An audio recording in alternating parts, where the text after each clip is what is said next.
वर्षापूर्वी शिवसेना प्रमुखांनी केली होती ती आजही चालू आहे।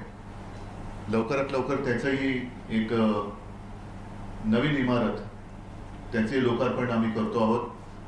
पण तिथूनही मला ह्या कारणामुळे थोडंसं दूर व्हावं लागलं।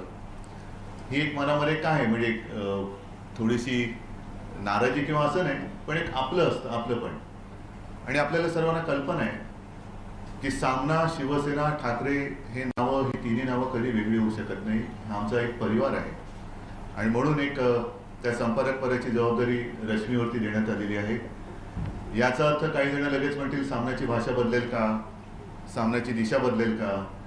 तर संपादकीय विभागाची जबाबदारी ही पूर्वीसारखी संजय राऊत यांच्यावरती आहे। संजय हा सुद्धा आमच्या परिवारातला आहे, तसे सगळे आमचा परिवारच आहे। त्याच्यामुळे ती जी काय भाषा आहे ती सामनाची भाषा ही तशीच राहणार, कारण सामना हे शिवसेनेचं मुखपत्र आहे। अनेकदा शिवसेनेचा पक्षप्रमुख म्हणून माझी भूमिका, माझे मुद्दे, माझे विचार हे सामनातून येत असतात, ते तसेच याही पुढे असतील। भाषा ही सुद्धा तशीच असेल, हे आमचं एक अंतर्गत ही मांडणी आहे। त्याच्यामुळे लगेच मी काल थोडीशी कुठेतरी कुजबुज ऐकली की आता भाषेचं काय होणार, तर भाषा तीच राहणार। आणि ती आमची मातृभाषा जशी असते तशी एक पितृभाषा पण असते, तर ती आमची पितृभाषा आहे। आणि ती पितृभाषा माझ्या वडिलांना त्यांच्या वडिलांकडनं आलेली, तरी अशी आमची सामनाची भाषा ही पितृभाषा आहे, ती तशीच राहील। दुसरा एक महत्त्वाचा मुद्दा, येत्या 7 तारखेला मी अयोध्येला जातो आहे, राम मंदिरात जातोय, श्रीरामाचं दर्शन घेणार आहे। ते सुद्धा मला असं वाटते की मी एका श्रद्धेने, एका भावनेने करतो आहे। तर जसं यापूर्वी आपण सोबत होतात, ज्यांना ज्यांना शक्य असेल ते आपण तिथे सगळेजण येऊ शकता। राम मंदिराचा किंवा राम दर्शनाचा मुद्दा झाल्यानंतर मला सांगायला एक नक्कीच समाधान आहे, आनंद जरूर आहे, पण त्या आनंदाला पलीकडची बाजू आहे ती शेतकऱ्यांची आहे। म्हणून मी समाधान म्हणतो की डिसेंबरच्या अधिवेशनात मी 2 लाखापर्यंत ज्यांचं पीक कर्ज आहे त्यांना सगळ्यांना, त्या सर्व शेतकऱ्यांना कर्जमुक्ती किंवा कर्जमुक्त करू असं जाहीर केलं। आणि अभिमान एका गोष्टीचा आहे की माझ्यासोबत जी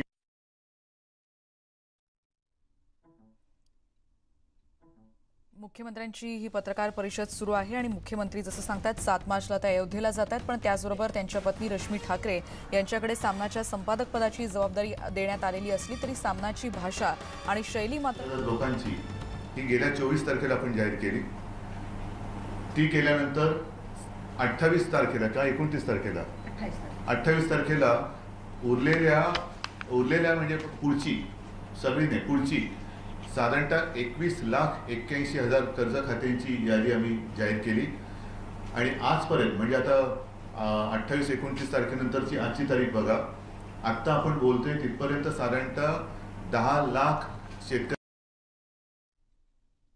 आपण ते 2 टप्प्यांमध्ये आतापर्यंत कर्जमाफीच्या याद्या प्रसिद्ध करण्यात आल्या होत्या आणि त्याच्या पुढचा नेमका टप्पा कसा असेल याविषयी देखील आता मुख्यमंत्री माहिती देत आहेत। त्याचबरोबर रश्मी ठाकरेंकडे संपादक पद देण्यात आलेलं असलं तरी ठाकरे शैली कायम राहणार आहे।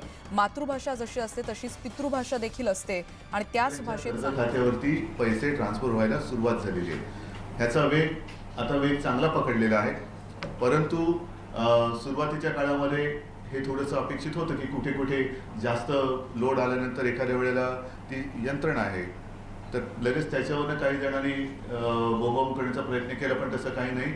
आत्ता सुद्धा माझ्या माहितीप्रमाणे सगळीकडे व्यवस्थित काम सुरू आहे आणि लवकरात लवकर ही योजना आम्ही पूर्ण करण्याचा प्रयत्न करतो आणि ती लवकरात लवकर पूर्ण केली जाईल।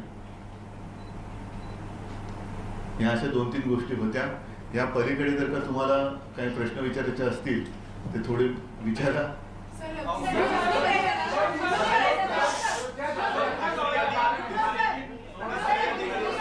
विचारलं तर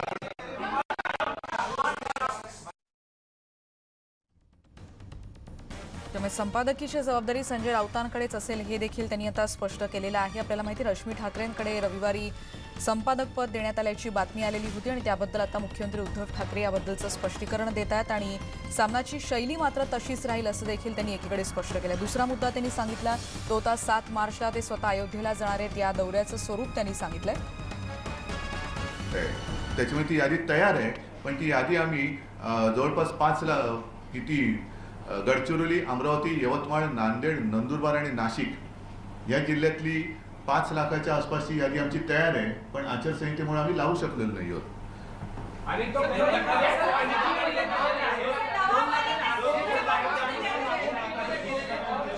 मी 5 मिनिटं वार्ताहर परिषद तहकूब करू.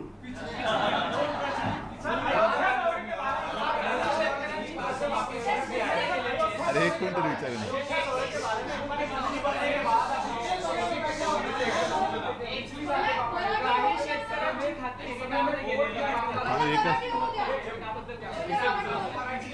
एक बार मराठी होने दो फिर बात करेंगे।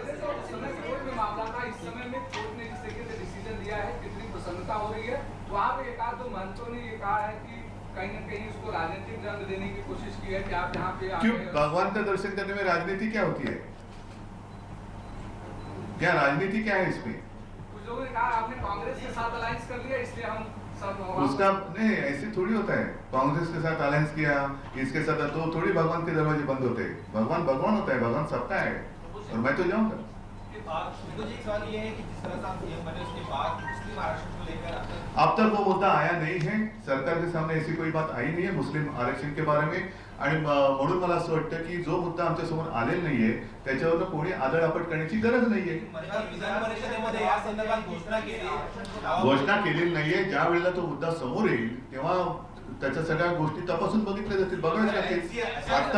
आता जसं तुम्हाला सगळ्यांना कल्पना आहे की मराठा आरक्षण हा विषय कोर्टात आहे, त्याच्याबद्दल सरकार पूर्ण ताकदीने तो लढते आहे जिंकण्याच्या दृष्टीने. कालच मी विधान परिषदेत उत्तर दिले धनगर आरक्षणाच्या बाबतीत. तर मुस्लिम आरक्षणाच्या बाबतीत जेव्हा मुद्दा येईल तेव्हा बघू. अजूनही माझ्या समोर आलेलं नाही, सरकार समोर आलेलं नाही. म्हणून जरा थांबा, जरा एक एक मला पूर्ण करून द्या. म्हणून मी नम्रपणाने सगळ्यांना सांगू इच्छितो जे खास करून आदळआपट करतायत त्यांना सुद्धा की बाबा तुम्ही तुमची एनर्जी वाया घालवू नका. कारण मुद्दा आल्यानंतर थोडी बाकी ठेवा. मुद्दाच आलेला नाहीये, अजून माझी भूमिका त्याच्यावर स्पष्ट नाहीये. शिवसेनेने कोणती भूमिका स्पष्ट केलेली नाहीये, ती आल्यानंतर बघू. एनपीआर और सीए के बारे में बिहार विधानसभा में जैसा ठराव पास हुआ है, क्या इधर भी पास होगा? मैंने जैसे पहले भी कहा है, मेरी भूमिका स्पष्ट मैंने की है, कई बार की है. और अभी तो मैं ये करने जा रहा हूँ कि हम सारे जितने हमारी 3 पार्टियां हैं और हमारे मित्र पक्ष भी हैं, जिम्मेदार जो लोग हैं उनकी एक कमेटी मैं करूंगा और एनपीआर में क्या है देख लेंगे. हम देखे बिना कैसे कुछ करें. कालपासून एक विषय चर्चेत आहे ते म्हणजे आपले मोठे बंधू नरेंद्र मोदी रविवारपासून सोशल मीडिया बंद करणार आहे. तर त्याकडे आपण कसं बघताय, किती योग्य वाटते? कारण का हा एक वेगळा स्टंट आहे. कारण का नोटाबंदी ज्या तातडीने केली होती त्याऐवजी सोशल मीडिया बंद करण्यासाठी त्यांनी बराच वेळ घेतलेला आहे. नाही, मला याच्यावरती काय बोलायचं आहे, मोठे बंधू आहेत. कर्जमाफीच्या संदर्भात 2 लाखाच्या आत जी कर्जमाफी सरसकट होणं अपेक्षित होतं, काही बँकांनी एक परिपत्रक काढले आणि त्यामध्ये एनपी अकाउंट मध्ये काही ठिकाणी 55% देण्यात आले, काही ठिकाणी 70% देण्यात आले. गोंधळ बऱ्याच नाही, ऐसा नाही आहे ना कुछ.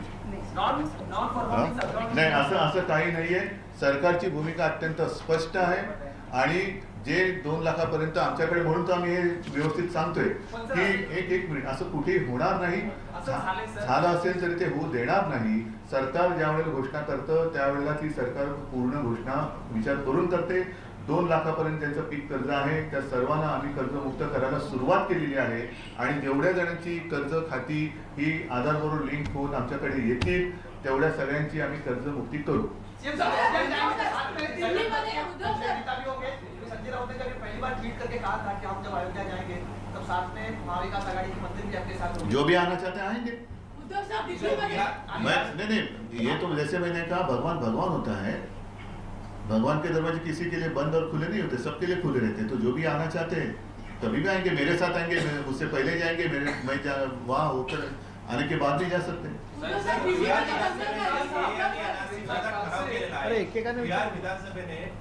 अरे बाबा, मी आता सांगितलं ना की आम्ही आता त्याच्यावरती तिन्ही पक्षाचे आणि समजा आमचे सोबतचे मित्र पक्ष सुद्धा आहेत त्यांच्यापैकी जबाबदार नेत्यांची एक कमिटी करू आणि त्या कमिटीमध्ये एनपीआर मध्ये नेमकं काय आहे, एनआरसी मध्ये काय आहे हे सगळं समजून घेऊन. पण मी पुन्हा एकदा सांगतो की मी माझ्या राज्यातल्या कोणत्याही नागरिकाचा अधिकार कोणालाही हिसकावून घेऊ देणार नाही. ही माझी मुख्यमंत्री म्हणून भूमिका स्पष्ट आहे.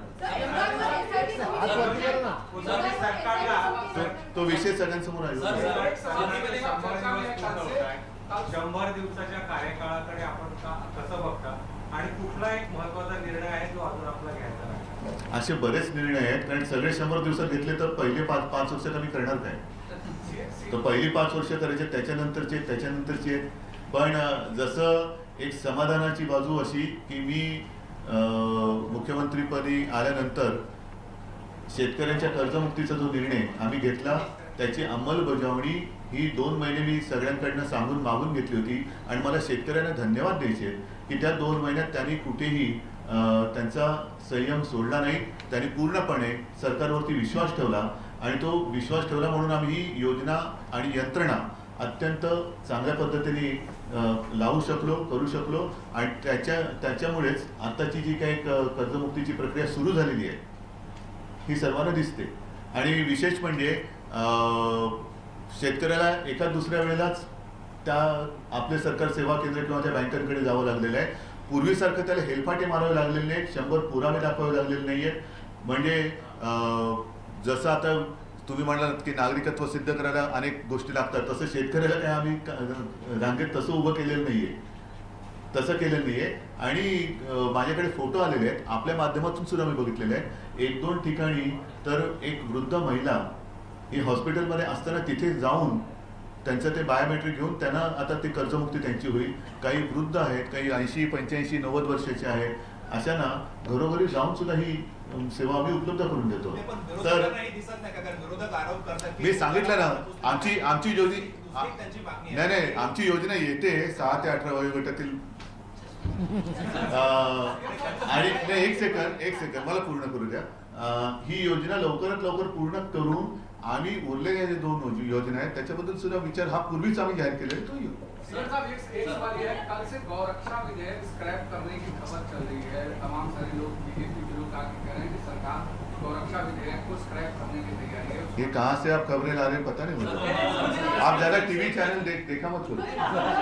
बीजेपी कह रही कि गौशालाओं को जो अनुदान मिलता है उसमें आप कटौती करने की आपकी सरकार. बीजेपी को पहले ये कहे कि पूरे देश में ये कानून पारित करे. नॉर्थ ईस्ट से लेके मेरे बगल में जो राज्य है गोवा, उसमें भी वो पहले पाबंदी लगाओ, फिर मेरे से बात करें. समर्थनाचा मेळावा झाला, त्याला शिवसैनिक काही संख्येमध्ये आले होते. नाही, त्या शिवसैनिकांची पण पोल तुमच्याच माध्यमातून झाले, त्याचा सुद्धा व्हिडिओ माझ्याकडे आहे. मुस्लिम आरक्षणाची घोषणा केली आहे. मुख्यमंत्री म्हणून तुम्हाला ते बोलायचं उद्याच्या याच्याशी.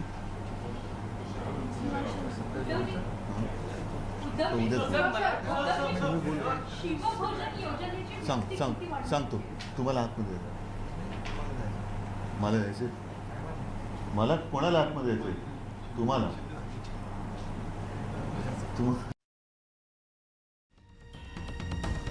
तर नुकतीच मुख्यमंत्री उद्धव ठाकरे यांनी जी पत्रकार परिषद घेतलेली आहे, या पत्रकार परिषदेमध्ये त्यांनी 7 मार्चला अयोध्येला जाणार असल्याचं म्हटलेलं आहे. तर 2 लाखांपर्यंतच्या सगळ्या शेतकऱ्यांना कर्जमुक्त करू असं देखील मुख्यमंत्री उद्धव ठाकरे यांनी पत्रकारांशी बोलताना सांगितलं. ती योजना सुद्धा अत्यंत पहिल्यांदा माफक प्रमाणात आम्ही सुरू केली आणि हळूहळू आम्ही ती वाढवत नेतो.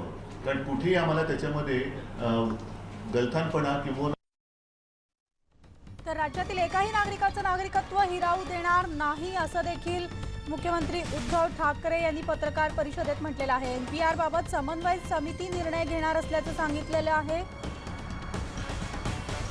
त्याचबरोबर रश्मी ठाकरे यांना सामनाचं संपादक पद खबरदारी आहे आणि त्याच्यामध्ये साहजिकच आहे सामनामधली जी भाषा शैली आहे ती त्याच पद्धतीची राहणार असल्याचं उद्धव ठाकरे यांनी सांगितलेलं आहे. त्याचबरोबर शेतकऱ्यांच्या खात्यावर पैसे जमा होण्यास सुरुवात झालेली असल्याचं सुद्धा मुख्यमंत्र्यांनी नुकतंच सांगितलेलं आहे.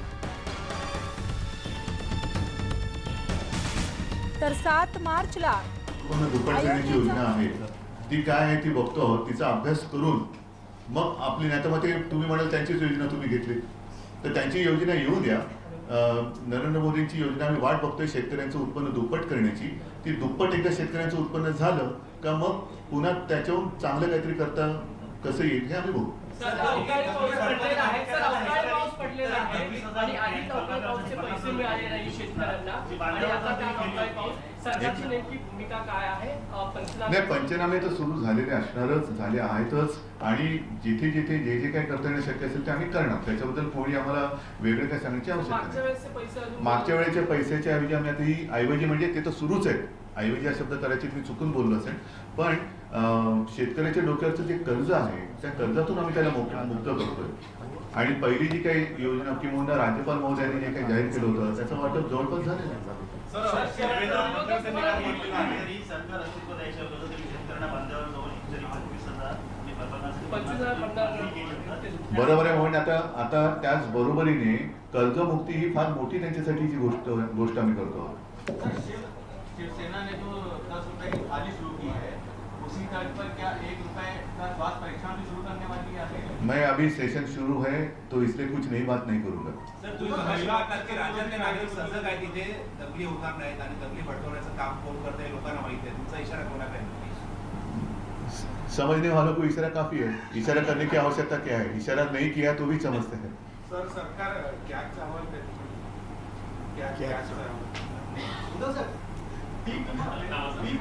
कॅगचा अहवाल आमच्या आधी तुमच्याकडे आलेला आहे, तर तुम्ही त्याच्यावरती काय जास्त प्रकाश टाकला तर बरं.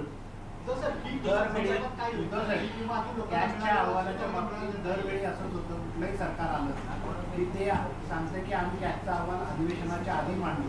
बरोबर आहे. ह्याच्यामध्ये कॅगच्या अहवालाबद्दल तो जाहीर करण्याच्या आधी राज्यपालांच्या परवानगीची आवश्यकता आहे का, कशी आहे का? कारण आता कालच माझ्याबद्दल कोणीतरी लिहिले की आता नया है व नाही आहे, पण अजून थोडासा तो नया आहे. तर त्या या थोड्याशा ज्या काही काय त्याला शब्द म्हणायचे, नाही नवलही नाही, तुमची वैधानिक त्याच्यामध्ये काय काय नियम किंवा काय असतात प्रथा, त्या बघून आम्ही करू. कारण आमची तर इच्छा आहे की कोणताही अहवाल कसंही असू दे तो जनतेच्या हिताचा असेल आणि आहे तर तो जनतेसमोर लवकर आला पाहिजे.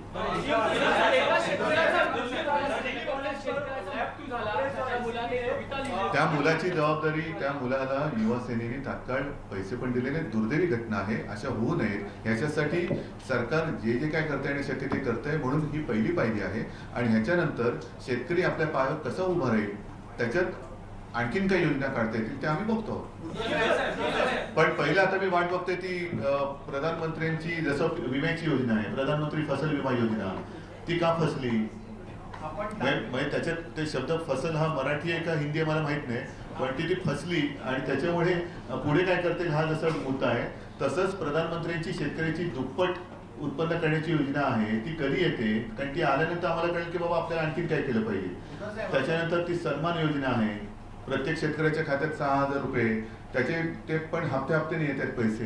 हे सगळं आम्ही बघतो. आपण शाळांना मराठी सक्तीची केली, मंत्रालयात आजही अनेक अधिकारी नसतीवर इंग्रजीमध्ये नोटीस लिहितात, मंत्रालयात मराठी सक्तीची होणार आहे. सक्तीची तर करण्याची गरज आहेच, परंतु माझं असं म्हणणं आहे की आपली शेवटी बोलीभाषा असते. इंग्रजी बोलताना आपण मराठी शब्द आला तर बोलता येईल, काही इंग्रजी येत नाही, पण मराठी बोलताना इंग्रजी शब्द आला तर काय भाषा आहे याची?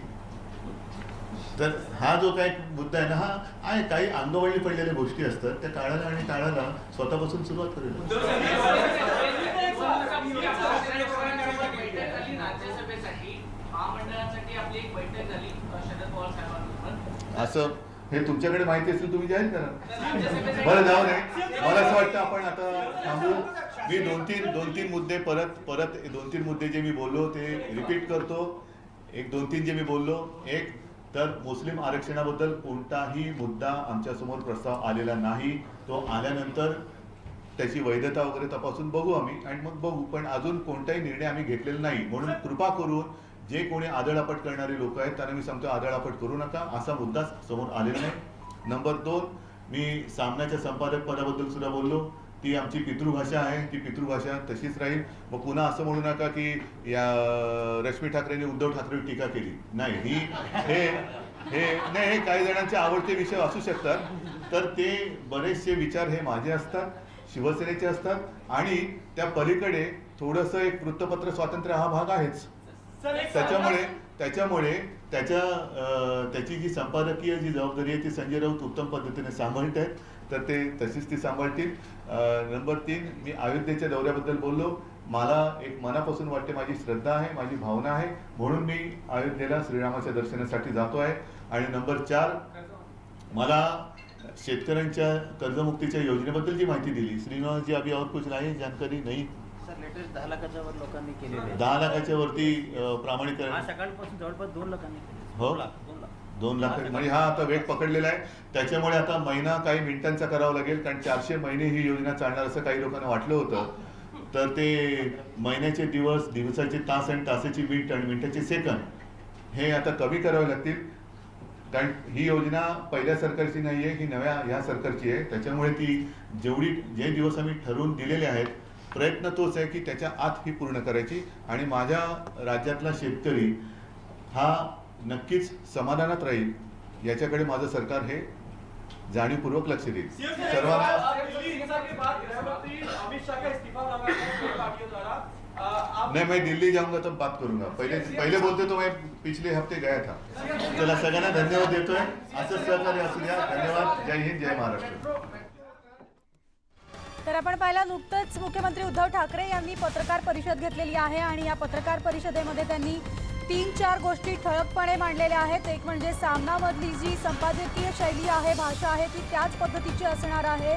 त्यामध्ये कोणत्याही प्रकारचा बदल होणार नाही आणि त्याची जबाबदारी संजय राऊतांकडेच असेल. संजय राऊत आमचे कुटुंब सदस्य असल्याचं त्यांनी म्हटलं. तर शेतकऱ्यांना सुद्धा 2 लाखांपर्यंतच्या सगळ्या शेतकऱ्यांना कर्जमुक्त करू आणि लवकरात लवकर कर्जमुक्त करू, कारण हे आमचं सरकार आहे असं देखील उद्धव ठाकरे म्हणालेले आहेत. त्याचबरोबर मराठा आरक्षणासाठी देखील सर्व प्रयत्न करणार असल्याचं त्यांनी सांगितले. तर पंतप्रधान नरेंद्र मोदी यांनी जे आज सोशल मीडिया संदर्भात जे ट्विट केलेलं आहे, त्यावर मात्र त्यांनी मोदी हे आमचे मोठे बंधू आहेत, त्यामुळे त्यांच्यावर बोलणं टाळतो असं देखील ते म्हणालेले आहेत. शिवाय राज्यातल्या संपूर्ण घडामोडींवर आमचं बारीक लक्ष आहे.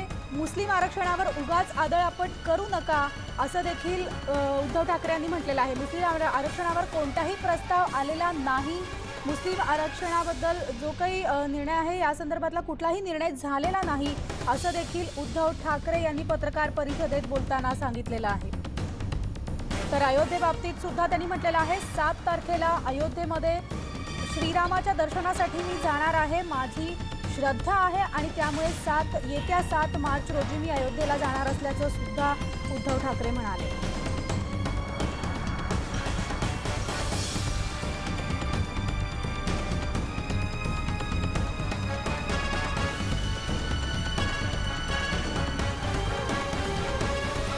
या सगळ्या घडामोडी आपण पाहणार आहोत. मात्र वेळ झाली का अल्पशा विश्रांतीची, लगेच परतणार आहोत. तेव्हा पाहत राहा न्यूज 18 लोकमत.